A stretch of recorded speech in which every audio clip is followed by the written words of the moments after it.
Isang kongresista, mga kababayan, na silayang nanood ng online sabong.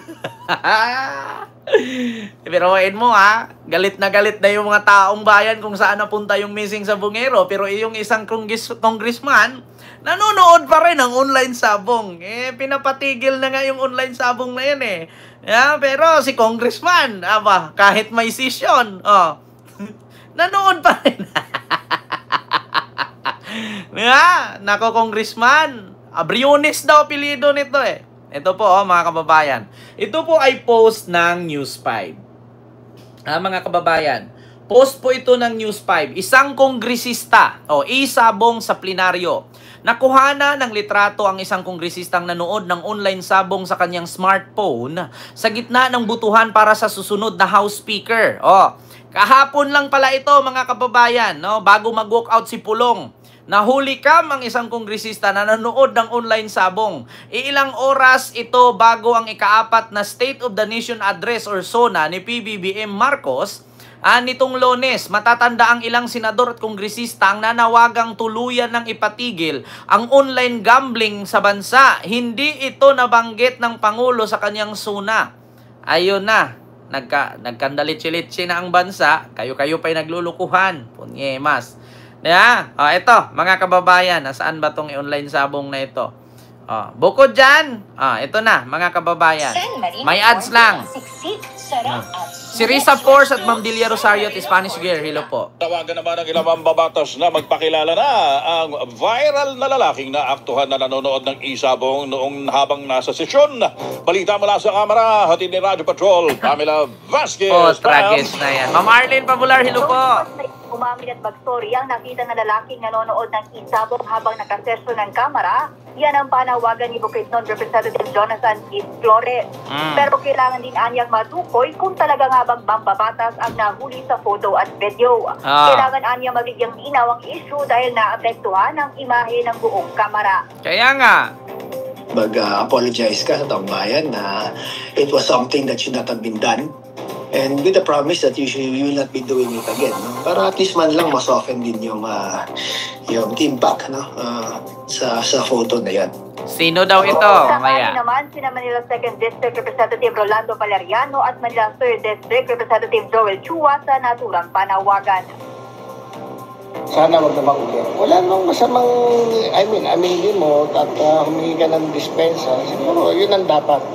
Diba? Kung ikaw ay preoccupied ka sa ibang ginagawa mo, much more, ito pa nga, isabong pa, parang hindi yata maganda.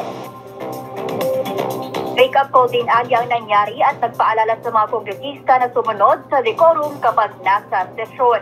At yan ang balitang kumpirmado. Diba? Kita nyo, mga kababayan? Wala namang problema manood. Ang problema lang kasi, mga kababayan, ay pinagbabawal na nga ang mga online. Kung nakita ninyo, yung mga social media influencers, si Boy Tapang, si Shashna, sino pa si Awit, di ba? O pinagtatanggal yung kanilang mga Facebook page ni Meta kasi nagpo-promote nga ng mga online gambling. Di ba?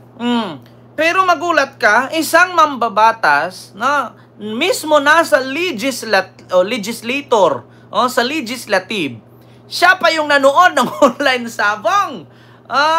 Baka nga may taya. Siyempre, habang tumaya, nunood. Ito, mga kababayan. Saan na ba ito? Si online sabong na to. Isabong, nakuhanan. Ito. Huli kam, kongresista. Magsusuri na daw ito mga kababayan, magsusuri na daw siya. Siya po ay si Representative Briones. Ito, ulitin ko lang mga kababayan. Sa gitna ng mga issue sa online gambling, nahuli kam ang dalawang kongresista na nakatutok sa online sabong at bilyar sa kanilang mga cellphone. Ang malala, nangyari yan habang may sesyon. Yan ang agenda report ni Mavic Trinidad ng Abante Radio. Habang busy ang mga kongresista kahapon sa botohan para sa susunod na mga lider ng Kamara, busy rin ang ibang kongresista sa ibang bagay. Hindi nga lang sa ongoing session, kundi sa online gaming. Online sabong at bilyar gaming sa kanilang cellphone ang pinagkakaabalahan ng dalawang kongresistang ito. Mm. Tila ito ang pampaalis inip ng dalawang mambabatas dahil sa dami at haba ng proseso ng botohan kahapon sa pagbubukas ng first regular session ng 20th Congress. Oh, pwede naman dapat alam nyo naman na issue yung online sabong eh. Alam nyo namang issue yung online gambling eh. Dapat nanood na lang kay TikTok dyan ng mga malalaki suso, di ba? Yung mga umaalog-alog. Wala pang problema. TikTok lang yan. Sarap tignan yung nakikita mo yung kanal-kanal, di ba? Nakita mo yung mga lawit-lawit. Okay lang at TikTok. Oh. Online sabong, yan pa yung pinag-iinitan ng gobyerno ngayon na itigil yan. Aba po, tangina, online sabong pa pinanood ninyo. Diba? Sa bagay, mga kababayan, ganyan ang talaga sakit ng Pinoy.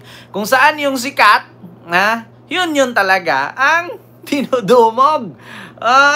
Wait lang mga kababayan. Saan ba dito? Mag-ano daw ito eh. Magsusorry na daw ito. Wait lang hanapin ko lang. Umami na at mag-sorry na daw. Ito Wait lang, sino kaya ito? Dapat i-expose ang pangalan. Ito po. Tawagan naman ang ilang mambabatas na magpakilala na ang viral na lalaking na aktuhan na nanonood. Ito. Ayan na, pakinggan nyo mga kababayan. Flash report po si Radio Patrol, Pamela Vasquez. Pam, tungkol sa niyan.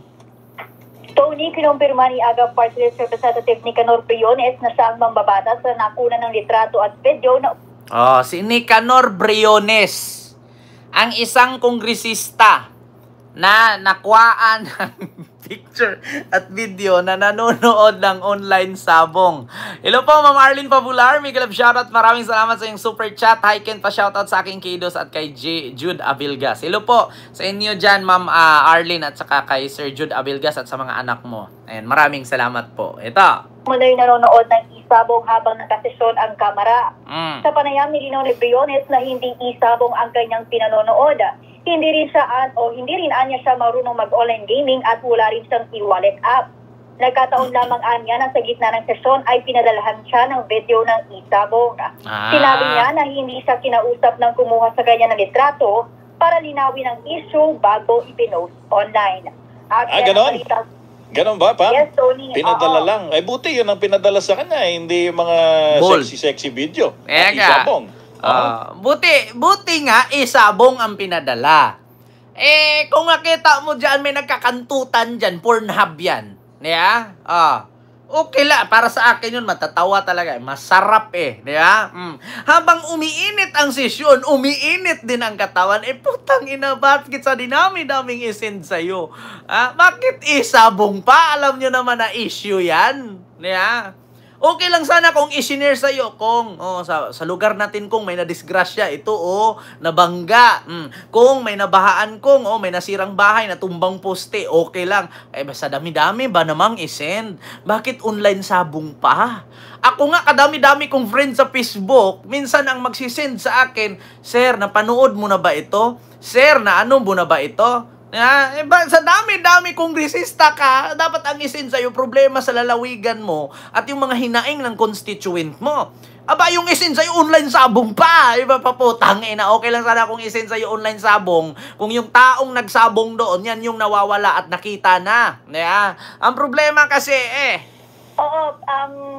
dun sa panayam to niya, sinabi ay napadalhan lamang sa nuling yung kanyang pamangkin at ito yung binuksan niya at iyon daw yung nakuna ng photographer. Ayun. Kasalanan pa pala nung hindi niya sinabi kung sino nagpadala sa kanya. Hindi naman niya sinabi kung galing ito sa, ano ba yun? Yung mga katoka ni Don Patidongan. Ang sabi lang, Tony, ay nanggaling sa pamangkin. Galing pala sa pamangkin. Hindi pala galing sa katuka ni Dundun Patidungan ni alias Totoy. Baka, Kong, may isend ako sa iyo, Kong. Ito yung isa sa witness na makapagsabi sa missing sa bungero. Okay pa, maniniwala pa ako. Problema, wala Galing kay Atong Ang. Ito yun, Kong. Ganyan, Pero, yun nga, doon sa Nick Briones, sa panayam na hindi nga nalinaw, sana man lang daw ay nilapitan siya nung photographer na kumuha para lang sana malinaw yung context nung kung bakit siya merong bid. Malamang yung nagpicture doon, congressman lang din. Aba, upuan ng mga kongresista yung inupuan eh.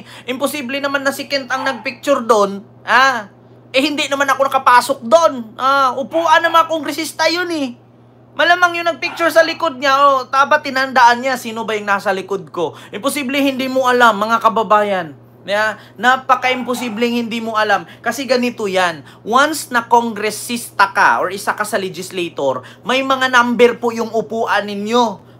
Bukod sa number doon, ilalagay po yan. Ito sa taas na to, puro to mga taga Mindanao. Ito sa baba, ito puro ito taga Visayas. O yung doon sa harapan, puro ito taga Manila area.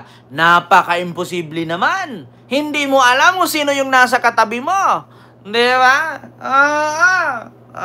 Ang pangalan niya ay ito. CNN Radyo Patrol Flash Report. May flash report po si Radyo Patrol Pamela Vasquez. Pam, tungkol sa niyan. Tony, kinumpirma ni Aga Party List Representative Nicanor Briones na siya ang mambabatas Nicanor Briones. Si Nicanor Briones pala ang mambabatas na yun. Nang sabi nga, isinend lang ng kanyang pamangkin, tapos kanyang pinapanood, hindi naman daw siya tumaya. Wala naman problema, manood. Wala din naman problema kahit tumaya man si congressman, walang problema kay pera naman yan, hindi naman sa atin yan. Agap party list. Ayan, si Nicanor Briones. Wala naman problema kay tumaya siya, pera niya yun, hindi naman siya nanghingi sa atin. Kalayaan naman niya yun. Ang problema lang kasi doon, alam mo naman ang Pinoy, kung nanood ka man sa akin ngayon, kung alam mo naman ang Pinoy. Na hindi ka pa nga natapos kumain, hindi ka pa nakainom ng tubig, ang chismis agad sa unahan, busog na si Kong. Diyos mio, parang si Harry Roque. Tignan nyo, si Harry Roque. Ang sabi niya, makalaya na daw si Digong, ikakasal daw si Digong at saka si Elizabeth Shimerman. Paano mangyari yun? Nakakulong nga. Tapos siya daw ang ring bearer. Yan ang sakit ng mga Pilipino. Dapat bago, ito mga kababayan, pag may mga ganyang senaryo, bago kayo magpicture, wag nyo po agad-agad kasi hingiin nyo yung side ng tao. Mahirap yan. Lalong-lalo na sa mga content creator magpaalam po kayo bago kayo mag-video or mag-picture. Kasi once na magreklamo yung binidyohan ninyo at pinicturean ninyo, makaharap kayo ng kaso. Kasi hindi kayo nagpapaalam Yan po ay tinatawag natin basta may tawag sa ganyan. May tawag sa ganyan sa cyber whatsoever. Batas na din yan sa NTC ngayon. Katulad doon, nanood ako ng Jessica Soho. Na merong alam nyo yung nagbugkal ng bahay ng yung nuno sa punso. Yung bahay ng anay, binugkal nila, tapos nakakuha sila ng bariya at mga alahas. Ending, akala ko okay silang magbugkal doon. Hindi pala sila nagpaalam doon sa lupa na yon. Yung may-ari ng lupa, hindi na-interview ni Jessica Soho kasi nga, diba? Gregorio Ovas, Miguel of shoutout sa iyo dyan, sir. Mayong gabi, Idias Pagadian. Diba? Nakita nyo, mga kababayan, yung nagbuggal ng lupa sa Jessica Soho sa KMGS na nakakutkot ng lumang barya. Doon sa nuno sa punso. Kakabuggal mo, buggal ka ng buggal, hindi ka pala nagpapaalam, no trespassing pala nakalagay doon. Makukulong ka sa ginagawa mo. Kakabuggal mo. Tinong nakapanood sa Jessica Soho niyan nung linggo. Meron pang isa, sumuyop ng yosi, nangisay sa kalsada. Mayong gabi Ibo sa inyong lahat dyan, sa mga taga Mindanao, Visayas. So yun lang mga kababayan. Ako po, ay, Diyos mio Marimar. Eto pa mga kababayan, ito yung matindi.